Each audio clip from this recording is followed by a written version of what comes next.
The David Pakman Show at davidpakman.com. All right, we're back on the show. Coming up on today's bonus show, we're going to talk about a church in Arizona that's being protested because it looks like a mosque, but it's not. It's actually a church.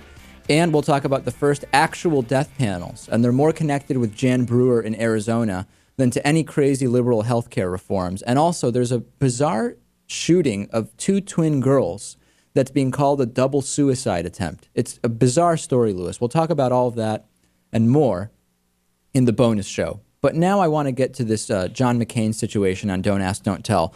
I'll tell you, Lewis, I've been giving John McCain kind of the benefit of the doubt against my better judgment on Don't Ask, Don't Tell and on a number of social issues. And I think I'm done with that. I think basically we can say we're done considering John McCain to be even a reasonable arbiter of social issues, not except when it comes to the military, which you might think would be the case given his background, but especially when it comes to the military. Let me give you the background on this. I know you've been following this closely, Lewis, as a staunch advocate of gay rights. Cindy McCain, John McCain's wife, the beer heiress, as some know her, did a no-hate, NOH8 video for that campaign saying that our political and religious leaders tell LGBT youth that they have no future. And later she adds that they can't serve our country openly, clearly being critical of Don't Ask, Don't Tell. Later, after basically all the progressive blogs did their homework and said, hold on, as if you needed any homework, hold on a second. What she's saying is not jiving with what John McCain is saying. What is the position at the McCain household? Do they have conflicting positions? She said, I fully support the No Hate campaign and all it stands for, and I'm proud to be a part of it, but I stand with my husband's stance on Don't Ask, Don't Tell. So what is John McCain's stance? Well, 4 years ago, John McCain said he would be open to eliminating Don't Ask, Don't Tell if the military were in favor of repealing the policy.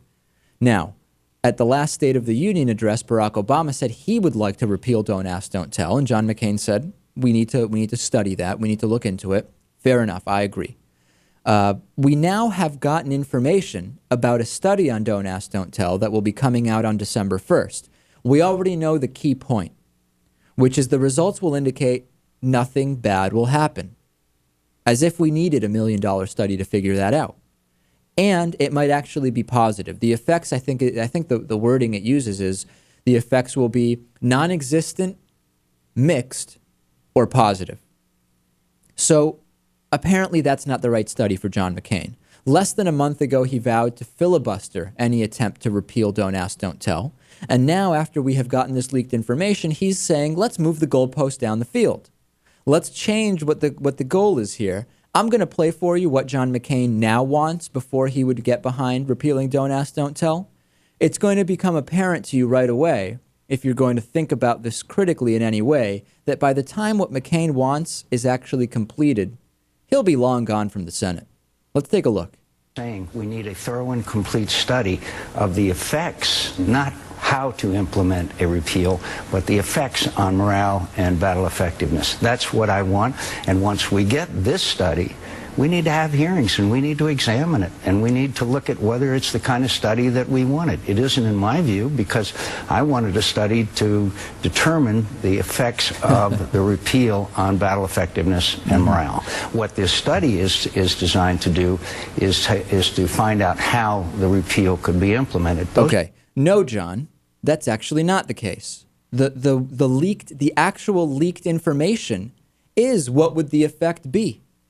And the effect is it would be positive, mixed, or non-existent, which logic and reason would tell us since Bill Clinton first started talking about Don't Ask, Don't Tell was the reality. So no, we don't need us now. We need the study on the effects, Lewis. Yeah, I'd be curious on the logistics of studying the acts of a repeal without having a repeal. That's exactly right. So he wants to study the effects, which we can't really do unless we do it. The way to study the effects of something is by doing that something. Right. So what do? You repeal it in one group, in one division? I don't know. It's ridiculous. So we've already done the hypothetical survey. That's obviously looking good. He wants hearings as well. Okay, how are we going to have hearings again on something that has not happened yet? By the time everything he wants done, McCain will be long gone from the Senate. It's just filibustering. It is. And Obama has to get it together and stop don't ask, don't tell. It's time for him to really just say, you know what? Via a presidential order, don't ask, don't tell is done. It's a pathetic, outdated policy, my words, not the president's.